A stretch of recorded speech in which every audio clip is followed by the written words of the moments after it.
Hari ini KPU akan menetapkan Prabowo dan Gibran Rakabuming Raka sebagai pemenang pemilu 2024. Ini dilakukan setelah pada 22 April lalu, Mahkamah Konstitusi memutuskan menolak gugatan sengketa Pilpres yang diajukan Anies Mohaimin dan Ganjar Mahfud. MK sudah memutuskan. Lalu bagaimana dengan nasib hak angket yang sebelumnya digadang-gadang sebagai jalan politik untuk membuktikan adanya kecurangan di pemilu 2024? Tarik ulur hak angket memang terjadi, bahkan sebelum MK menggulirkan sidang. Dan sepertinya hak angket kini tinggal kenangan. Partai Nasdem sebagai pengusung Anies Mohaimin menyebut hak angket sudah tidak relevan lagi. Pertamalah dulu, mungkin ada usulan lain selain merapat ke pemerintahan? Coba, ada usulan? Kalau ada usulan boleh kita pertimbangkan juga. Itu yang pertama, kita bisa pertimbangkan itu.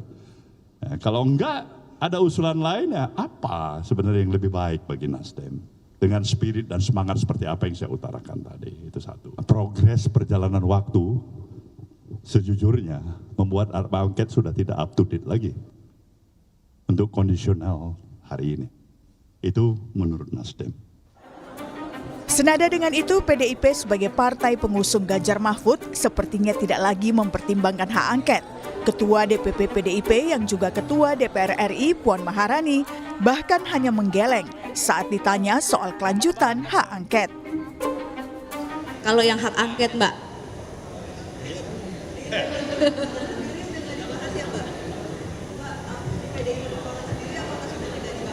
Angket ini karena kan sempat mengemuka di awal masa sidang ini, Mbak. Meski nyaris padam, calon wakil presiden pemilu 2024 yang juga Ketua Umum PKB Muhaimin Iskandar masih berharap hak angket bisa berjalan.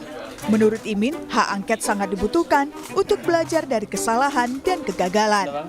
PKB tentu amat sangat berharap angket itu berjalan.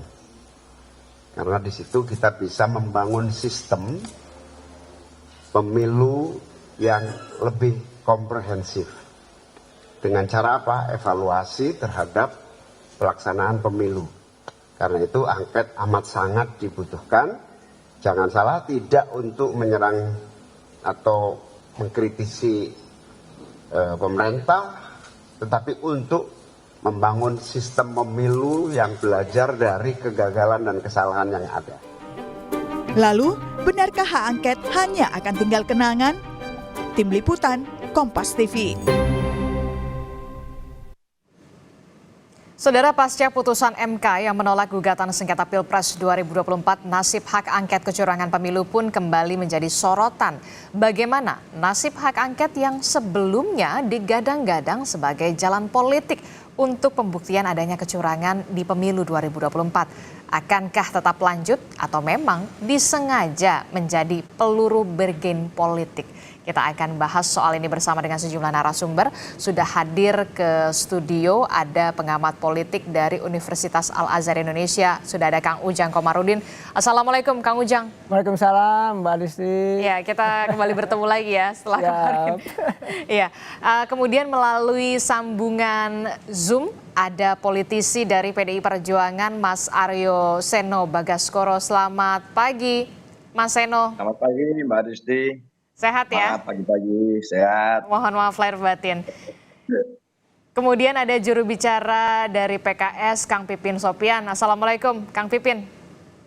Waalaikumsalam, Mbak Disti. Ya, kemudian ada juga Ketua DPP dari Partai Golkar, ada Mas Bobi Rizaldi. Selamat pagi, Mas Bobi. Selamat pagi, Mbak Disti. Ya. Mas Pipin, Mas Sehat semua Seno, ya. Mas Ujang. Ya, siap. Ya, ini kita membahas soal bagaimana setelah putusan MK yang menolak seluruhnya dari permohonan Anies Mohaimin maupun juga dengan Ganjar Mahfud, tapi juga melalui jalur politik ini yang kemudian masih dipertanyakan. Masih relevan nggak sih membahas soal hak angket untuk mengevaluasi jalannya pemilu 2024? Ini yang kemudian menjadi mencuat adalah setelah Ketua Umum PKB Muhaimin Iskandar mengatakan masih berharap betul. Nah, kalau dari PKS sendiri bagaimana ini? Apakah nanti juga akan berusaha berupaya juga bersama dengan PKB atau seperti apa untuk jalan politik atau di jalur politik hak angket ini, Kang Pipin?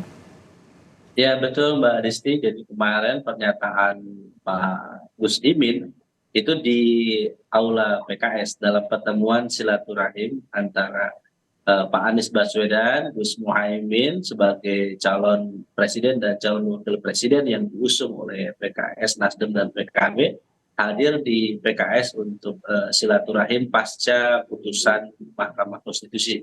Keduanya menyampaikan terima kasih atas dukungan dari pengurus PKS dan kader PKS seluruh Indonesia. Dan pada kesempatan itu memang salah satu yang dibahas adalah bagaimana tindak lanjut dari putusan MK. Jadi kami melihat memang ketika hakim MK ada 3 yang dissenting opinion itu yang mengatakan berbeda dengan 5 hakim MK yang lain bahwa memang ada pelanggaran yang dilakukan oleh rezim ini, maka salah satu opsi yang bisa kita lakukan ke depan adalah dengan menggunakan hak angket di DPR RI. Sebagaimana yang disampaikan oleh hakim MK yang mengatakan bahwa jangan sampai MK menjadi keranjang sampah bagi persoalan pemilu yang sudah terjadi. Jadi salah satu amanahnya dari hakim MK adalah penggunaan hak angket atau fungsi pengawasan yang seharusnya dilakukan oleh DPR RI dalam menindaklanjuti pelanggaran atau persoalan-persoalan yang terjadi pada pemilu dan Pilpres 2024 nanti. Nah, bagi kami hak angket ini adalah hak anggota dewan, hak konstitusional, bisa mengungkap berbagai persoalan yang terjadi. Ketika MK memiliki keterbatasan untuk mengadili secara prosedural, maka kami meyakini hak angket ini menjadi salah satu alat untuk memperbaiki proses pemilu dan Pilpres di 2029 ke depan. Jadi bagi kami, baik PKS ya, kami tentu akan menggunakan hak ini karena ini adalah keputusan dari Musyawarah Majelis Syuro PKS yang mengamanahkan 2 hal. Yang pertama adalah bagaimana kita bisa memperjuangkan di Mahkamah Konstitusi, dan kemarin sudah selesai hasilnya 3-5, keputusan yang lonjong yang kita lihat. Dan yang kedua adalah penggunaan hak angket di DPR RI. 50 anggota DPR RI dari fraksi PKS siap mendukung hak angket di DPR RI, dan kami sangat berharap ya lobby-lobby di DPR RI ini bisa berjalan dengan baik ya, bahwa tidak hanya nanti PKS PKB, kita membutuhkan sekurang-kurangnya 50% jika PDIP bergabung, jika nanti Nasdem juga bergabung, kami yakin hak angket ini bisa bergulir di DPR RI. Oke, jadi kalau untuk PKS udah hakul yakin akan mengajukan hak angket bersama dengan PKB ya? Betul, jadi bagi kami ketika nanti proses di MK ini selesai, kemudian kita akan melihat bagaimana dasar hukum pendapat yang disampaikan oleh ketiga hakim MK yang menyampaikan pendapat yang berbeda ini, yang akan menjadi salah satu dasar kami mengajukan hak angket ke depan. Oke, tapi masih menunggu PDI Perjuangan. Nah, ini gimana nih Mas Seno, PDI Perjuangan? Kalau tadi sebelumnya di paket berita Mbak Puan ini geleng-geleng kepala soal hak angket, gimana Mas Seno? Ya, terima kasih Mbak Disti. Menurut saya memang dari awal posisi partai PDI Perjuangan di dalam memandang persoalan angket ini adalah bukan hanya soal bagi PDI Perjuangan, tapi bagi siapapun yang saya rasa masih peduli terhadap pentingnya merayakan kedaulatan rakyat melalui pemilu di dalam kontestasi-kontestasi elektoral berikutnya. Tidak hanya kemarin, tapi juga berikutnya kita juga pasti akan menghadapi pemilu. Kalau kemudian kita masih menganggap pemilu itu penting secara substansial, bukan hanya secara prosedural, maka kita harus memastikan bahwa betul-betul prinsip luber jurdil itu dilakukan. Dan apa yang jadi titik tolak kritik kami kemarin sepanjang pemilu berlangsung hingga kemudian kami menempuh perlawanan secara hukum di MK, itu adalah kami merasa bahwa telah terjadi abuse of power, terjadi dugaan nepotisme serta mobilisasi instrumen kekuasaan di dalam menentukan hasil pemilu melalui proses yang demikian complicated. Dan itulah yang kami khawatirkan akan bermasalah bagi demokrasi kita ke depan. Maka kritik itu kami Tapi lakukan. begini Mas Seno, tapi sepertinya PDI Perjuangan ini masih maju mundur ini soal hak angket. Sebenarnya ada apa? Masih ada soal tawar-tawar atau lobby-lobby politik sepertinya Mas Seno? Enggak, kita ini meyakini bahwa memang harus ada mekanisme evaluasi di dalam pemilu kemarin. Maka kita sepakat untuk melancarkan 2 bentuk perlawanan secara terukur.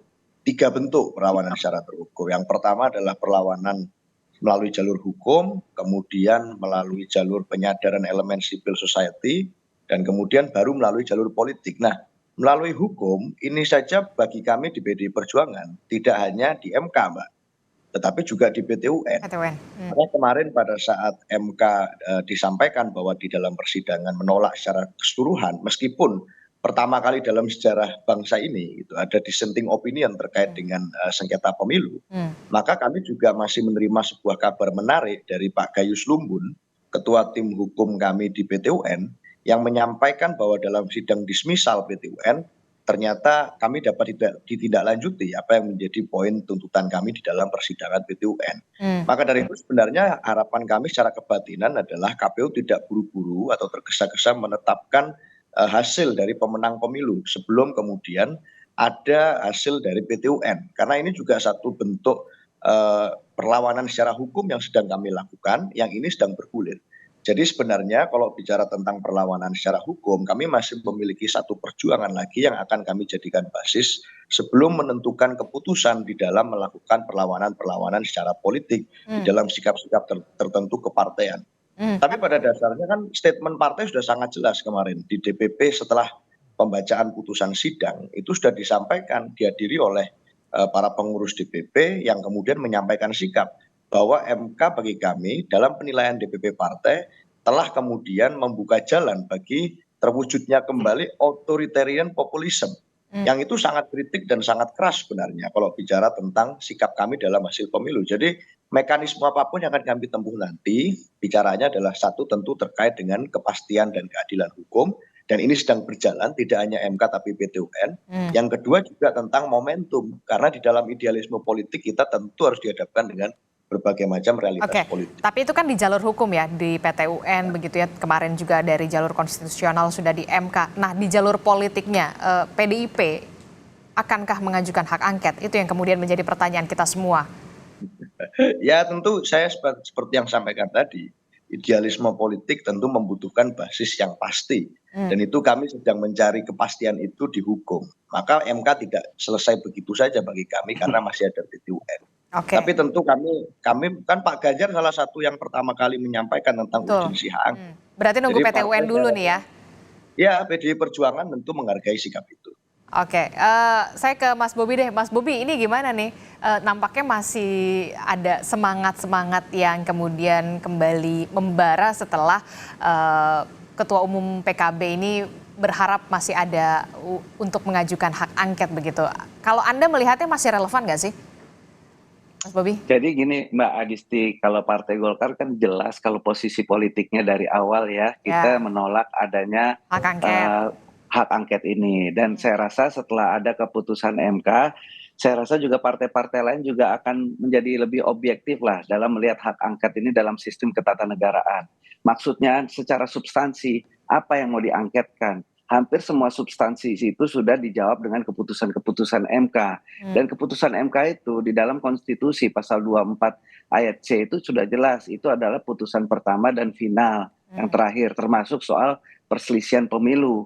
Misalkan mau ditanya yang lain lagi, misalkan untuk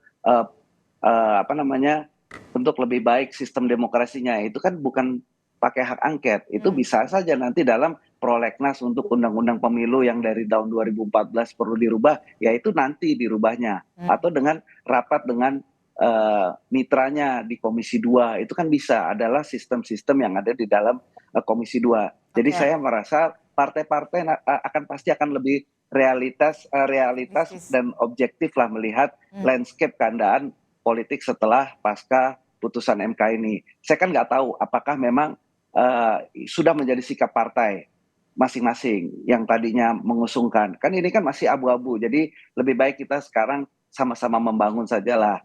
Jadi tidak perlu lagi hak angket menyelesaikan, misalkan mau diteruskan ini apa yang mau KPU-nya berdasarkan undang-undang pemilunya, ya KPU-nya nanti tidak perlu pakai hak angket, pakai dalam raker pengawasan saja biasa. Kalau mau lebih merubah undang-undangnya, nah kita kan sudah ada, nanti masukkan saja prolegnas di periode berikutnya kalau perlu. Atau ini kan kita sudah menghadapi pilkada sebentar lagi, undang-undangnya yang dipakai masih undang-undang sama, penyelenggaranya penyelenggara yang sama. Masa ini mau dikacaukan lagi? Kita bulan Juli sudah pendaftaran, penyelenggaranya adalah institusi dan lembaga penyelenggara yang sama orangnya, dan ini juga. Dan kalau misalkan mau diserang institusinya, KPU-nya, penyelenggara Bawaslu, coba dilihat yang menjadi pengawas pemilu, yang menjadi petugas KPPS itu siapa? Itu kan masyarakat, bukan ASN, bukannya instrumen negara. Mereka itu masyarakat. Nah, inilah yang maksudnya saya yakin lah partai-partai ini akan sangat objektif melihat realitas pasca putusan MK, sehingga yang disampaikan Pak Surya Paloh saya yakin akan diikuti oleh semuanya. Karena sekarang sudah tidak lagi urusan mempermasalahkan hasil pemilu, ke PT UN pun akan membuat putusan apa. Di Undang-Undang Dasar kan sudah jelas, mau membubarkan KPU, mau mengapakan lagi, mau mengatakan ada kecurangan, semua substansi itu sudah dijawab dengan putusan-putusan MK yang kan macam-macam, mulai dari pencalonan, mulai tidak ada TSM, mulai kecurangan yang tidak bisa dibuktikan, mau di mana lagi? Kalau di MK kalah, apalagi di PT UN gitu loh maksudnya. Oke. Kang Pipin, Anda sepakat? Ya, karena Bang Bobi kan yang dilihat hanya putusan MK-nya, tidak melihat dissenting opinion-nya, jadi menutup mata terhadap dissenting opinion. Jadi kalau menurut saya catatan dissenting opinion itu memang kalau dari putusan MK-nya memberikan catatan kepada DPR RI untuk proses menindaklanjuti atau mengambil peran untuk menggunakan hak pengawasan terkait dengan proses Pilpres dan Pemilu. Tapi kalau katanya Mas Bobi di rapat kerja komisi saja cukup begitu. Kalau pengawasan, nah itu kuncinya.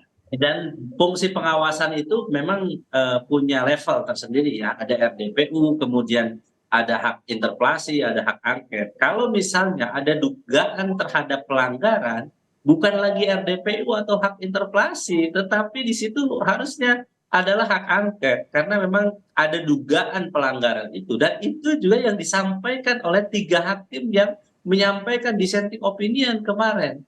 Jadi itu adalah dasarnya bagi kami ya, sekali lagi, bahwa kalau tidak ada persoalan pelanggaran, mungkin kita hanya RDPU cukup, hak interpelasi cukup. Tetapi ketika ada dugaan pelanggaran yang dilakukan oleh rezim, dengan 1, melakukan politisasi bansos, 2, nah saya harus katakan, politisasi bansos dalam amar putusan Mahkamah Konstitusi itu secara lebih jelas bahwa tidak hanya memang mereka mengatakan bahwa oke, tidak ada pelanggaran, tetapi di situ ada persoalan apa? Persoalan prosedur hukum. Jadi ada kesulitan di mana MK melihat bahwa kalau di situ susah untuk melakukan mengadili bansos ya, bahwa itu tidak ada keterkaitan. Tetapi kalau kita melihat dari hasil survei 62% LSI mengatakan yang memilih yang penerima bansos 62% memilih Prabowo Gibran, di situ sebetulnya ada bukti ya.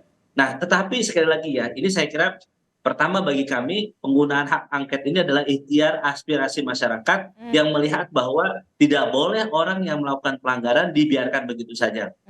Nah, memang hak angket bisa jadi tidak merubah hasil dari Pilpres kemarin, tetapi bagi kami siapapun yang melakukan pelanggaran memang harus diganjar yang setimpal. Itulah yang diaspirasikan oleh rakyat Indonesia.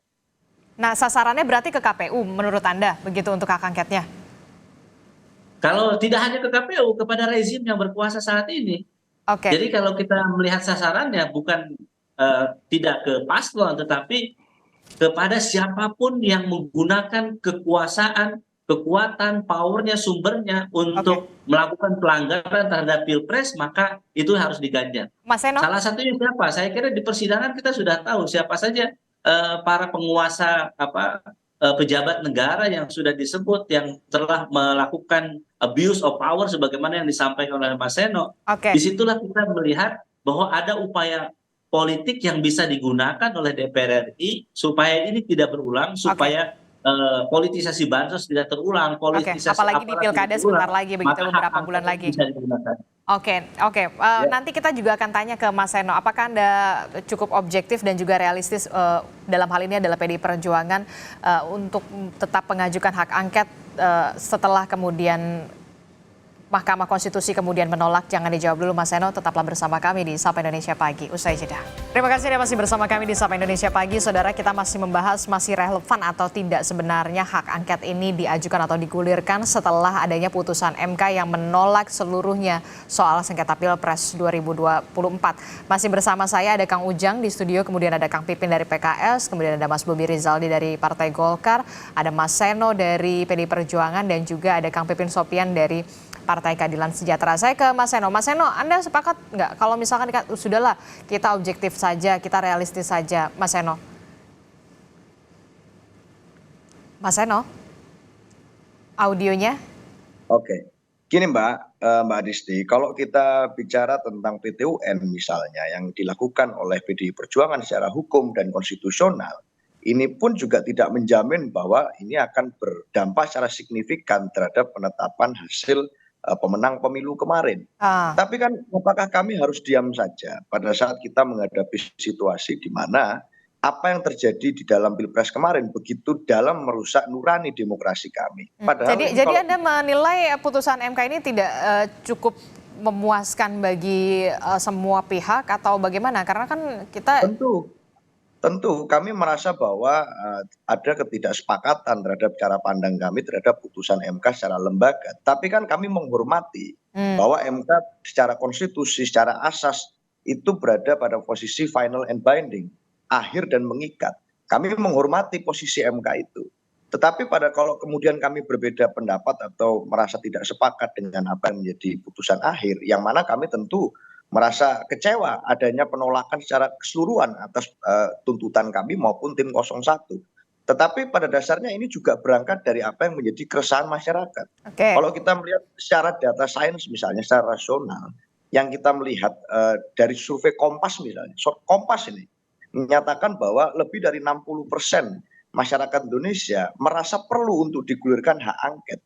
Hak angket ini kan satu simbolisasi saja sebenarnya dari sebuah mekanisme evaluasi atas apa yang terjadi di dalam pemilu kemarin, mau namanya. Tapi kalau katanya Mas Bobi kan cukup saja di raker komisi begitu, tidak usah sampai ke hak angket begitu, kan sama saja pengawasan juga. Oh ya tentu, secara teknis apapun itu namanya, mekanisme evaluasi itu ditunggu secara komprehensif dan menyeluruh. Kalau ada mekanisme evaluasi lain yang namanya bukan angket tapi bisa mengevaluasi secara menyeluruh tentang jalannya pemilu itu, maka kami juga akan tempuh. Buktinya di PT-UN kami lakukan, ini pertama kali dalam sejarah persoalan pemilu, kemudian partai politik kami lakukan gugatan, kita bawa ke PT-UN. Artinya apapun itu kami ingin mencari apa yang secara substantif mengusik hati nurani banyak orang.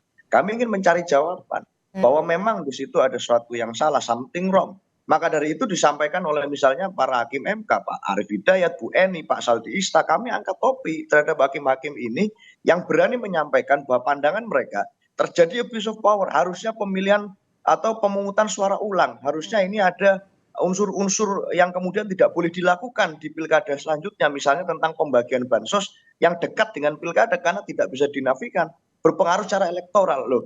Ini kan bukan adu penalti, Mbak. Katakan skornya 5-3 kemarin gitu ya. Kalau di sepak bola 5-3, ada 5 yang menolak permohonan, ada 3 yang dissenting. Lalu setelah kami kalah terus sudahlah hasilnya kalah. Loh ini kan bukan begitu. Ini bicara tentang persidangan hukum yang sebelumnya tidak pernah ada dissenting, tapi ada 3 hakim yang merasa bahwa ini tidak boleh lagi terjadi di pemilu selanjutnya. Berarti kan ada sense bahwa something is wrong. Sama dengan kebatinan 63% lebih rakyat Indonesia yang ingin dilakukan evaluasi, sama dengan kebatinan kami, sama dengan kebatinan kawan-kawan yang mendukung pasangan 01 misalnya. Dan itu artinya diperlukan sebuah mekanisme evaluasi. Namanya apapun buat kami ini urusan nomor sekian, tapi yang pasti harus ada evaluasi menyeluruh. Oke, saya ke Kang Ujang. Kang Ujang, Anda melihatnya bagaimana ini kalau misalkan PKB dan juga PKS, tampaknya PKS aku yakin begitu ya akan mengajukan hak angket, juga kemudian harus juga didukung oleh PDI Perjuangan. Jangan-jangan nanti PKS sendirian lagi ketika lobby-lobby politik dilakukan. Ya Mbak Disti, saya berkali-kali di meja ini ya di Kompas TV mengatakan hak angket itu sulit, berat, susah, akan gembos, akan layu lebih terkembang. Gitu. Kenapa Anda mengatakan ya, bisa saja gembos? Kejadiannya kenapa? Pak Surya Paloh bertemu dengan Pak Jokowi, lalu sudah bertemu dengan Pak Prabowo, lalu mengatakan tadi ya kan sangat jelas tidak relevan. Jadi Nasdem saja sudah jelas sikapnya. Yang dulu ingin mendorong hak angket, sekarang sudah berapi-api sekali gitu. Akan masuk pemerintahan Prabowo Gibran. Yang kedua, PKB ini menurut saya akan sulit juga untuk mendorong hak angket. Tapi kan beberapa hari yang lalu ketua umumnya. Lihat nanti dalam beberapa waktu lalu ke depan ini kelihatannya akan ada pertemuan juga antara Pak Prabowo dengan Pak Cak Imin. Kenapa saya katakan ya bahwa PKB sulit? Ada psikologis atau kebatinan di PKB yang ketika misalkan mendorong hak angket akan mendapatkan tekanan yang kuat. Pertama persoalan hukum yang akan mengenai ketua umumnya.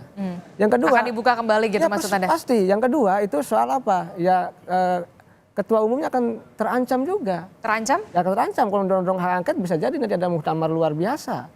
Dan itu juga saudara yang mengatakan, Pak Saifullah Yusuf mengatakan bahwa perlu regenerasi katanya di PKB, bahkan itu adalah pesan yang halus. Iya, dalam konteks kalau nanti Caimin dorong-dorong hak angket, itu dua hal itu akan menurut saya akan mungkin terjadi. Makanya analisa saya mengatakan bahwa PKB ini di endingnya, di ujungnya tetap tidak akan mendukung hak angket. Lihat saja di analisa saya. Nah, PDI saya mengatakan 1 bulan yang lalu, ya kurang lebih saya mendapatkan bocoran bahwa dari petinggi TPN, ya petinggi saya katakan, memang beliau bukan orang PDIP, tapi petinggi TPN mengatakan hak angket tidak akan didorong oleh PDIP. Tidak akan terjadi. Makanya hari ini sampai hari ini tidak ada eksekusi itu. Makanya sampai kemudian Mbak Puan juga geleng-geleng kepala aja. Ada. Jadi saya mengatakan politik belakang layar atau internal mereka tidak ada. Bahkan kalau boleh saya buka lagi, ada teman saya gitu yang juru bicara dari PDIP juga mengatakan nanti katanya kalau hak angket yang nggak jadi, saya jangan diundang saya.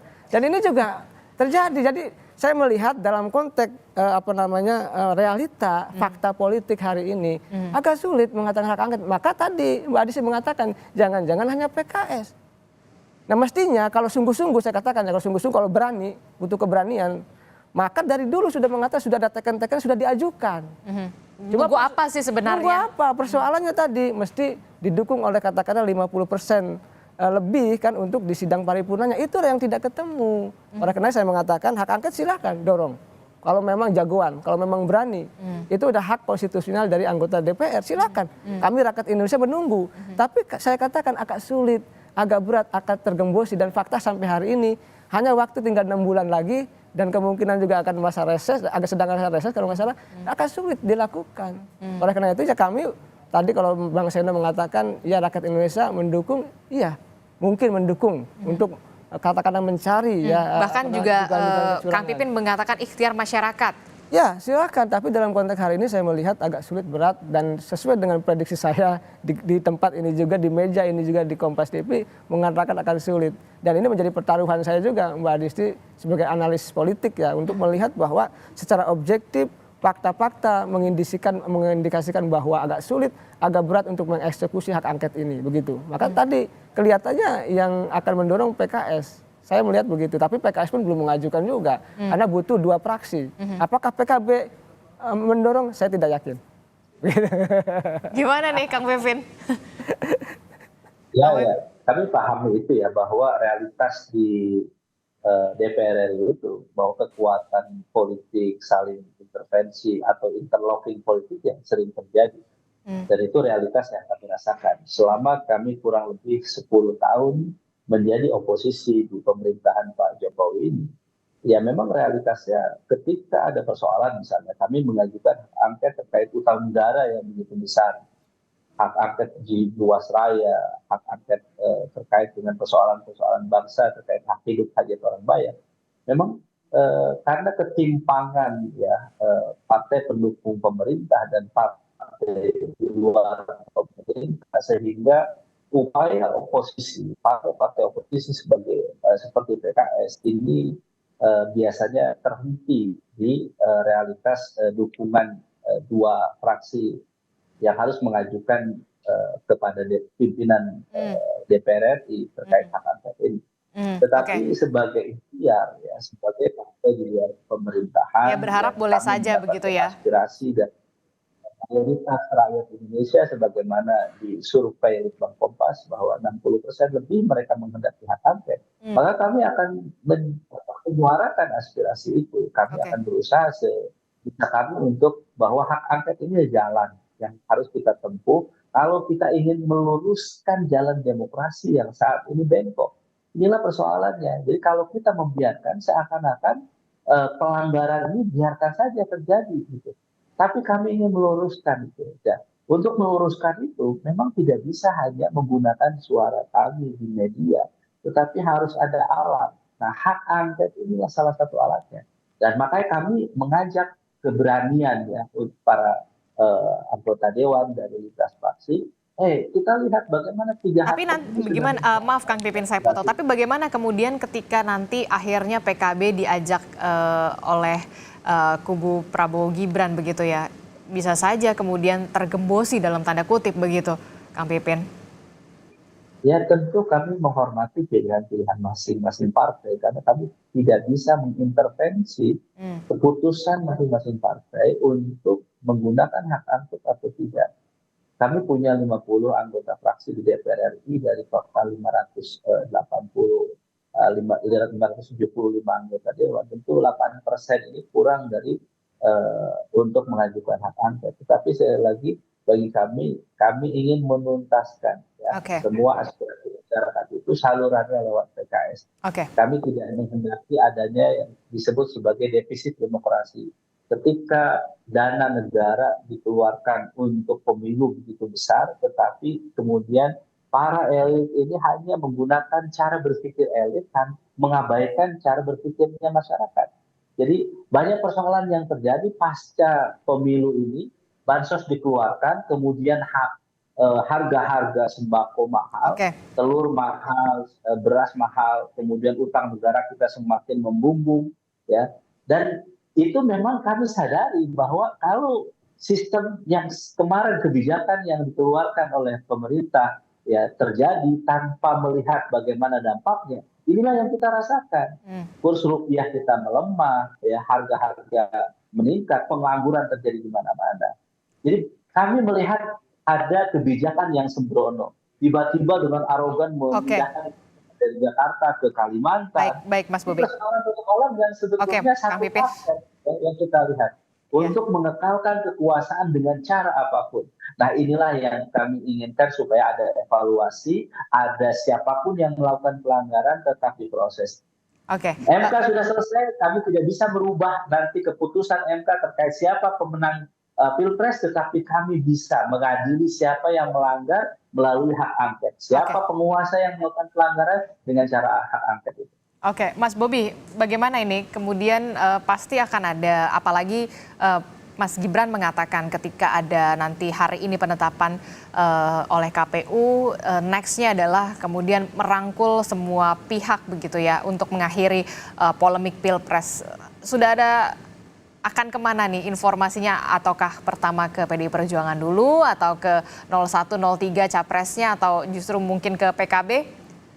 Mas Bobi. Jadi tadi yang disampaikan oleh Mas Ujang kan udah jelas. Sekarang ini pasca putusan MK itu sudah final. Kalau ada yang masih mencoba mengutak-ngutik, mungkin apalagi yang berdasarkan dissenting opinion, Mbak Adisti, ini mungkin perlu sedikit diingatkan bahwa dissenting opinion itu kan ada di pengadilan lain juga, di pengadilan niaga itu juga ada, dan di putusan MK itu berbeda. Kalau dissenting opinion di pengadilan niaga itu adalah putusan yang terpisah yang bisa ditindaklanjuti. Sedangkan di MK, walaupun ada dissenting opinion itu adalah mengikat. Jadi itu adalah masuk di dalam menjadi bagian dari kesimpulan, sehingga bukan berarti dissenting opinion itu adalah substansi ada yang perlu ditindaklanjuti. Jadi dari soal itu pun harus dipahami. Dan saya rasa semua partai-partai akan memahaminya. Jadi substansi-substansi yang akan dibawa nanti di luar lagi keputusan MK ini, ya kan kalau udah melihat gini kan, kalau namanya keputusan sudah ditolak itu kan artinya apa? Kurang bukti, kurang segala macamnya. Nah itu yang secara substansi. Nah secara kebatinan yang tadi disampaikan oleh Mas Ujang, saya rasa ini akan menjadi sinyal juga bahwa ya sudahlah, mungkin kan partai politik, ketua-ketua parpolnya memiliki perspektif dan mungkin informasi ya yang lebih akurat dalam waktu dekat ini. Pertemuan-pertemuan politik pasti akan dilakukan, konsolidasi pun akan dilakukan. Mana yang akan mendukung koalisi baru nanti di presidensi dan mana yang akan mendukung untuk penolakan hak angket. Ini akan menjadi saya rasa akan terkristalisasi dan akan indah pada waktunya Mbak Adisti, dan itu tidak lama lagi. Jadi saya juga sangat yakin bahwa hak angket ini tidak akan digulirkan. Oke, Mas Seno, gimana Mas Seno? Ini untuk mengakhiri polemik Pilpres, kemudian biasanya Mas Gibran juga sudah mengatakan akan merangkul semua, akan bersilaturahmi, termasuk juga mungkin ke 01 dan juga 03. Akan ada upaya konsolidasi di sana. Apakah nanti akan ada perubahan-perubahan lobby politik setelah penetapan KPU ini, Mas Seno? Ya, kita kan masih bersengketa di PT UN, masa mau rangkul-rangkulan terlebih dahulu? Rasanya kok nggak pas ya. Artinya daripada sekarang sibuk bertemu dengan elit, arahan partai kepada kami semua sebenarnya sangat jelas, yaitu terus turun ke bawah bersama dengan masyarakat. Kita tahu kondisi geopolitik dunia sedang tidak pasti, perekonomian global maupun nasional dan dunia juga sedang tidak baik-baik saja.